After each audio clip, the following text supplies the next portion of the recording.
Assalamualaikum to all my beautiful students. So welcome back to your own platform of journey to MBBS. तो आज के lecture में हम stomach को cover करेंगे, इसका स्ट्रक्चर, इसकी शेप, ठीक है, और इसके फंक्शंस। तो सबसे पहले हम स्टमक के स्फिंक्टर्स को आज डिस्कस कर लेते हैं इस टॉपिक पे, ठीक है। तो इस स्फिंक्टर के बारे में हमने पहले भी पढ़ा था। इसको हमने क्या कहा है, कार्डियक स्फिंक्टर कहा है इसको हमने, या फिर क्या कहा है, इसको हमने गैस्ट्रो इसोफेजियल स्फिंक्टर कहा है, लेकिन इसको हम लोअर इसोफेजियल स्फिंक्टर भी कह सकते हैं, ठीक है।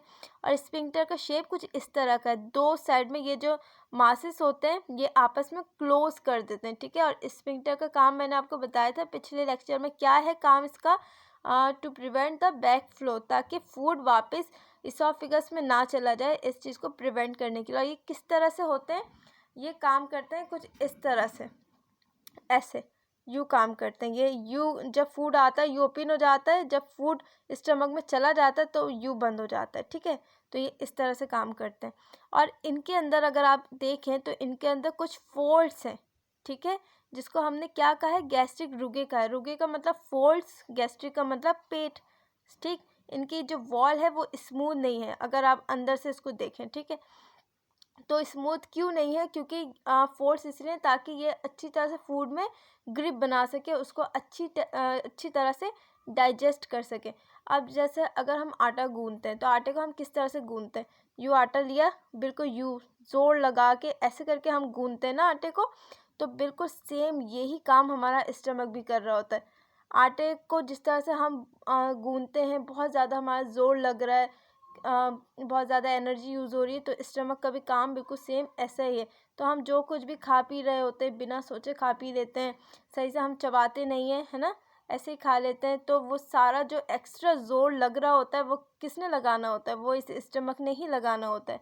इसलिए कहा जाता है कि खाने को अच्छी तरह से चबा के खाएँ, खाने के छोटे छोटे पीसेस करके फिर उसको सॉलो करें। मतलब कहने का मकसद ये कि अच्छी तरह से खाने को चबा के खाया जाए, ठीक है। तो आपको स्फिंक्टर का काम अच्छी तरह से समझ में आ गया कि ये जो स्फिंक्टर है ये क्या करता है, बैक फ्लो से प्रिवेंट करता है कि एक बार अगर इसोफेगस से फूड स्टमक में आ गया है तो वो फूड दोबारा वापस वो इसोफेगस में ना जाए, ठीक है। बैक फ्लो से प्रिवेंट करता है। अब अगर ये जो स्फिंक्टर है इसमें अगर कोई ख़राबी आ गई, ठीक है, कार्डियक स्फिंक्टर डिसऑर्डर की बात कर लेते हैं। अगर ये ठीक से प्रॉपरली काम नहीं कर रहा, अगर ये ठीक से क्लोज नहीं हो रहा है, तो उससे क्या होगा, उससे जो HCl होता है हमारे स्टमक के अंदर, वो हमारे जो इसोफेगस है वहाँ तक आ सकती है।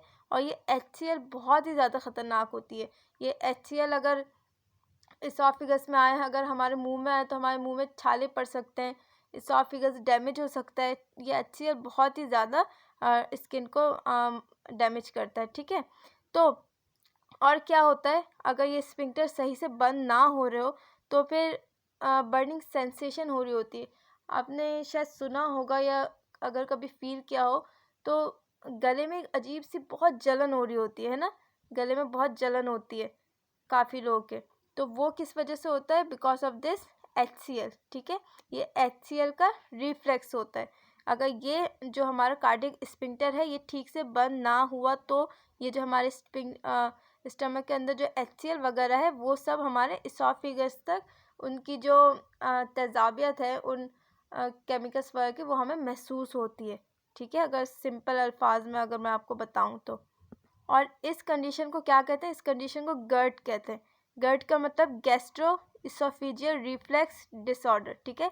गैस्ट्रो का मतलब स्टमक, पेट, इसोफेजियल का मतलब इसोफेगस, रिफ्लेक्स का मतलब जो इसका रिफ्लेक्स हो रहा है, डिसऑर्डर मीन्स डिसऑर्डर, ठीक। या फिर अगर कभी आपने फील किया हो जब वॉमिटिंग होती है, जब वॉमिटिंग होती है तब एक गले का, एक मुंह का जायका कितना अजीब सा हो जाता है, कड़वाहट सी जो महसूस होती है, वो सब क्या है, HCl की वजह से, ठीक है। तो अगर किसी को ये डिसऑर्डर है, कार्डियक स्फिंक्टर डिसऑर्डर है, अगर उनका स्फिंक्टर ठीक से क्लोज नहीं होता है तो इस कंडीशन में करना क्या चाहिए, आप अपने खाने पीने में एहतियात कर सकते हैं, उसके ज़रिए से इसको थोड़ा सा आप मेंटेन रख सकते हैं। क्योंकि इसका कोई ख़ास इलाज है नहीं, क्योंकि इसमें सर्जरी कराई जाती है, लेकिन वो सर्जरी इतनी कोई काम नहीं आती, ठीक है। तो इसमें क्या करते हैं, फूड के ज़रिए से एहतियात करते हैं।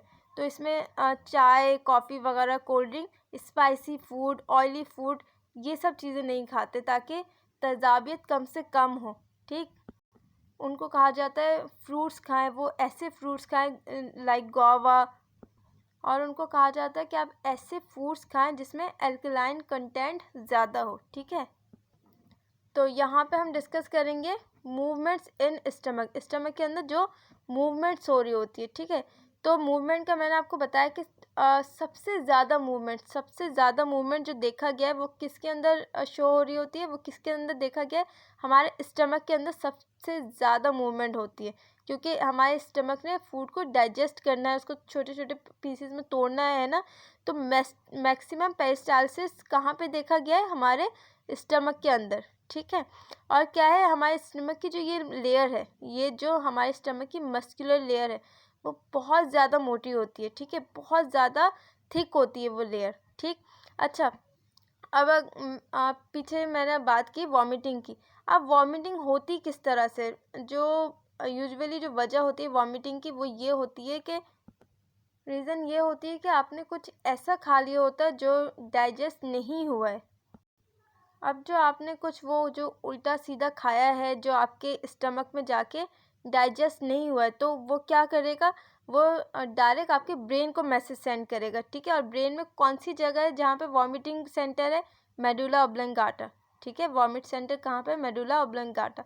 अब ब्रेन में मैसेज जाता है, फिर ब्रेन से वापस मैसेज आता है कि हाँ चलो कुछ उल्टा सीधा खा लिया, इसको अब निकालना पड़ेगा स्टमक के अंदर से, नहीं तो खतरा है, ठीक है।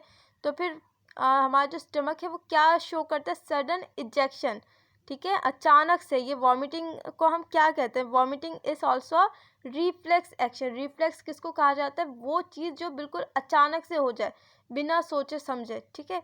वॉमिटिंग जो होती है वो हम सोच के ये समझ के तो नहीं करते ना, बिल्कुल अचानक से होती है ना, एक रिफ्लेक्स एक्शन है वॉमिटिंग।